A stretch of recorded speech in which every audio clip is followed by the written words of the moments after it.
Hello, my name is Kirsten. I want to wish you lots of love, lots of joy, peace, and many, many blessings. I honor you and your journey, and thank you for watching. I think at this time, as individuals, we are really poignantly aware of what we're doing on planet Earth, or some of us are really becoming very much aware of that. And I just want to share, from my own lived experience, some wisdom that I have gained being on planet Earth. And a lot of that wisdom is in my book entitled I Was Cursed in Connecticut. And it is about a curse. And yes, curses are real. My book is called I Was Cursed in Connecticut, but you could really call it now, the curse of planet Earth. And before we get all, concerned or worried, I'm here to say that the curse is already broken. It's just absolutely already broken, and that's actually how I start the book. The curse is already broken because your humanity, your heart, your light, your truth will not be contained, will not comply, will not ever be able to be touched by malevolent forces. So even though I experienced great pain, I experienced, unbelievable physical pain, emotional pain, mental confusion.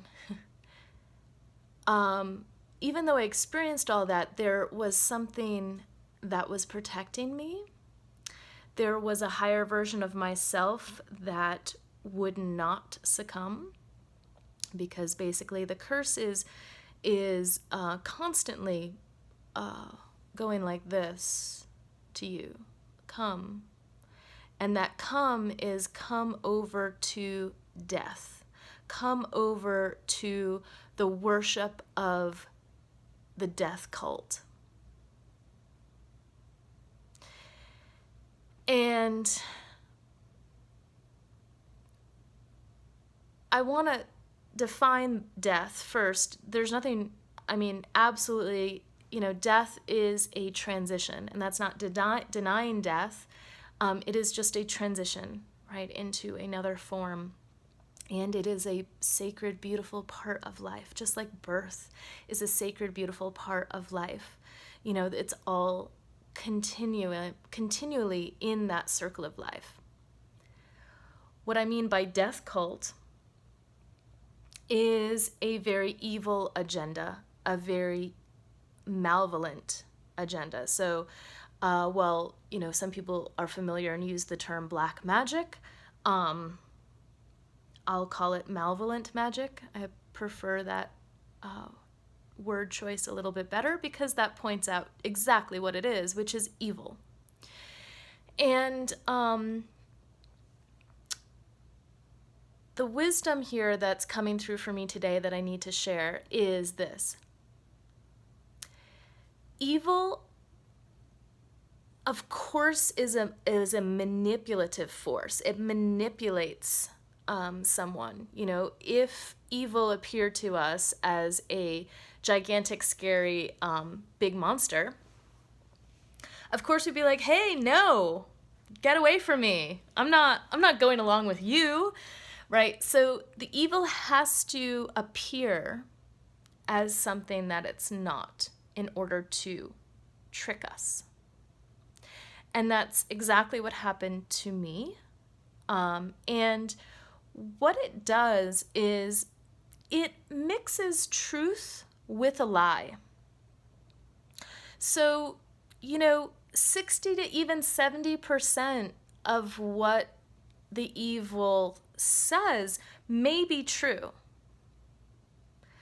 But it's just twisted that extra 30%, or that, it's just a little bit twisted, but it's enough truth for you to believe the story that it's weaving, for you to buy, for you to say yes, for you to comply and go along.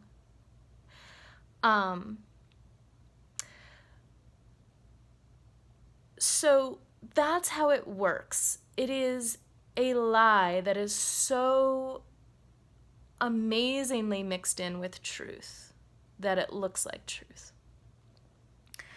And that's how you buy it at first. And not everybody buys it. Of course, not everybody does. But usually evil works in such a way. It's such a master of the human psychology that it usually finds a point within you, a kind of, shall we say, Achilles heel, or a kind of, trigger, or a kind of soft spot where you haven't fully healed. And there's something within you, right, your own healing that needs that to take place, but maybe, at certain points in time, we haven't gotten around to healing that part. And that is the access point of evil, the part that hasn't yet been healed.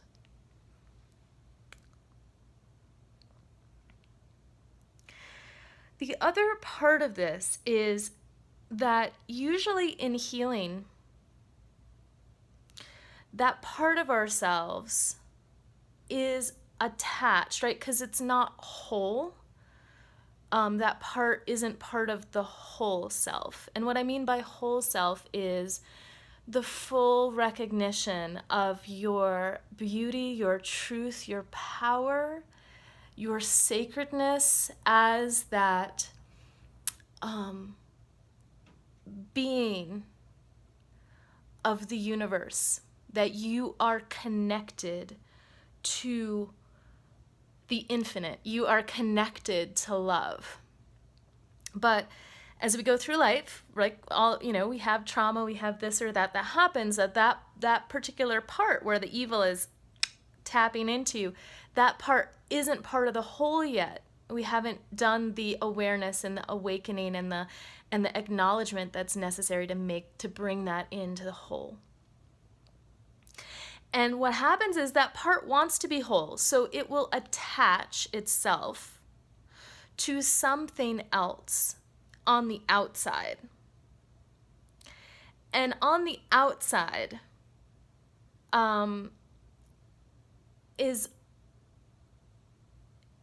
it's necessary to attach, actually, because it just needs something to attach to. It's kind of like, I don't know, a magnet. It's attracted, or it's, just like, it's like a little child. I mean, a little child needs, right? It needs to be cared for. It needs to be attached to a mom, a dad, a caretaker. So it attaches, and usually it attaches to something outside that is disembodied, that is fractured, that is not part of the whole. And sometimes it can attach to, there is a story around why it's attached. It's a story about identity. Well, I am this, therefore I have to attach to that. I am this, therefore I'm attached to that identity. When in truth, when we are healed, we are part of the whole, part of love. Every part is love. But when we get attached to the story, it usually provides us some relief for the pain, or a temporary band-aid for that pain of that part that we have to heal.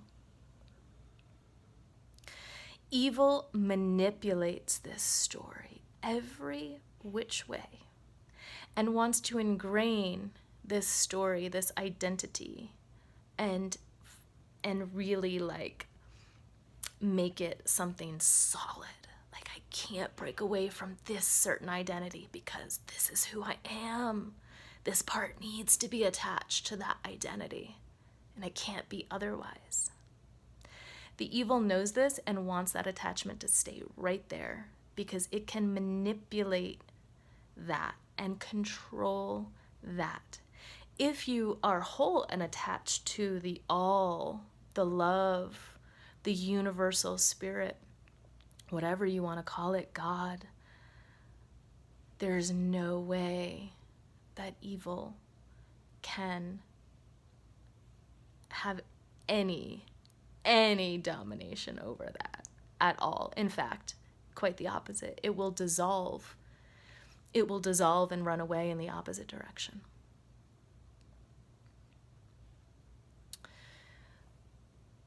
So, the two things that I've learned in my journey. One is that evil, malevolent magic, satanic, Luciferian, demonic, call it whatever you want. This is how it works.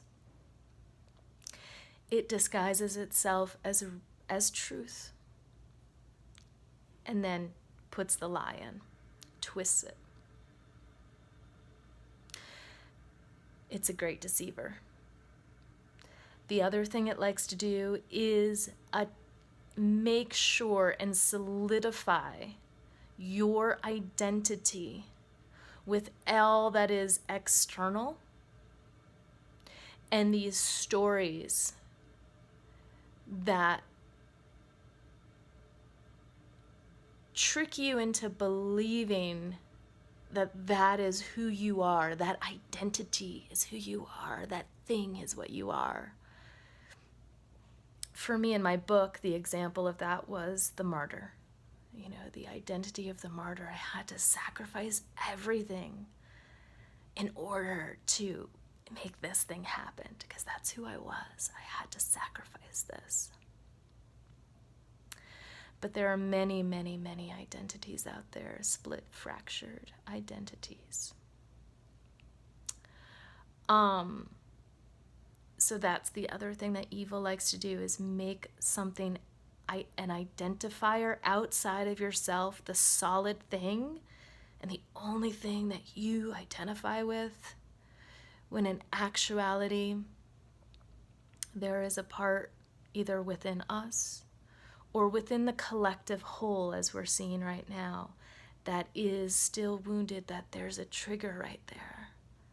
And the evil knows how to press that button, that trigger button, in order to get a certain response from you, to play out that same program, that same story again and again and again. And that's how it divides us against each other and divides us against ourselves. Self meaning the big S self, where we are the self connected to love, to infinite consciousness and the whole. And so that is what I wanted to share, the wisdom that just came through for me today. Again, malevolent magic does in fact exist. And if we become more aware of how it works, how its intention is chaos, violence, instability, confusion, and most of all, fear. This is how it manipulates and controls.